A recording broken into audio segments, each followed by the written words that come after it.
ಭಾರತೀಯ ಸಂಸ್ಕೃತಿಗೆ ಮಾರು ಹೋದಂತಹ ವಿದೇಶಿ ಯುವಕನೊಬ್ಬನನ್ನ ಸಾಮಾಜಿಕ ಜಾಲತಾಣದಲ್ಲಿ ತೀವ್ರವಾಗಿ ಪ್ರಶಂಸೆ ಮಾಡಲಾಗ್ತಾ ಇದೆ.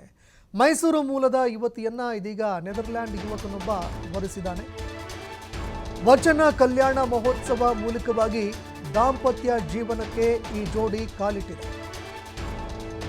ಮೈಸೂರಿನ ವಿಜಯನಗರ 2ನೇ ಹಂತದ ಕಲ್ಯಾಣ ಮಂಟಪದಲ್ಲಿ ನಡೆದಂತಹ ಮದುವೆ ಸಾಮಾಜಿಕ ಜಾಲತಾಣದಲ್ಲಿ ಇದು ತೀವ್ರ ಚರ್ಚೆಗೂ ಕೂಡ ಕಾರಣವಾಗ್ತಾ ಇದೆ.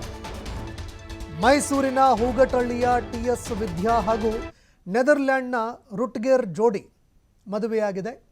ಸ್ವೀಡನ್ನ ಗೋಥನ್ಬರ್ಗ್ ವಿಶ್ವವಿದ್ಯಾಲಯದಲ್ಲಿ ಇಬ್ಬರ ನಡುವೆ ಪ್ರೇಮಾಂಕುರವಾಗಿತ್ತು. ಇಬ್ಬರು ಮದುವೆಯಾಗುವಂತಹ ನಿರ್ಧಾರಕ್ಕೂ ಕೂಡ ಬಂದಿದ್ರು. ಇದಕ್ಕೆ ಆರಂಭದಲ್ಲಿ ವಿದ್ಯಾ ಅವರ ಮನೆಯವರು ತೀವ್ರವಾಗಿ ವಿರೋಧ ಕೂಡ ವ್ಯಕ್ತಪಡಿಸಿದರು. ಅದಾದ ನಂತರದ ದಿನಗಳಲ್ಲಿ ಮಗಳ ಇಚ್ಛೆಯಂತೆ ಮದುವೆ ಮಾಡಿಕೊಡೋದಕ್ಕೆ ಅಂತ ಒಪ್ಪಿಗೆ ಕೊಟ್ಟಿದ್ದಾರೆ. ನೆದರ್ಲ್ಯಾಂಡ್ನಿಂದ ವರ ರುಟ್ಗೆರ್ ಜೊತೆಯಲ್ಲಿ ಆಗಮಿಸಿದ್ದಂತಹ 35 ಮಂದಿ ಈ ಮದುವೆಯಲ್ಲಿ ಭಾಗಿಯಾಗಿದ್ದಾರೆ. ನವದಂಪತಿಗೆ ಶುಭ ಕೋರಿದ್ದಾರೆ ಸಂಬಂಧಿಕರು ಹಾಗೂ ಆಪ್ತರು. ಅದೇ ರೀತಿಯಾಗಿ ಈ ಮದುವೆ ಈಗ ತೀವ್ರವಾಗಿ ಚರ್ಚೆಗೂ ಕೂಡ ಕಾರಣವಾಗ್ತಾ ಇದೆ.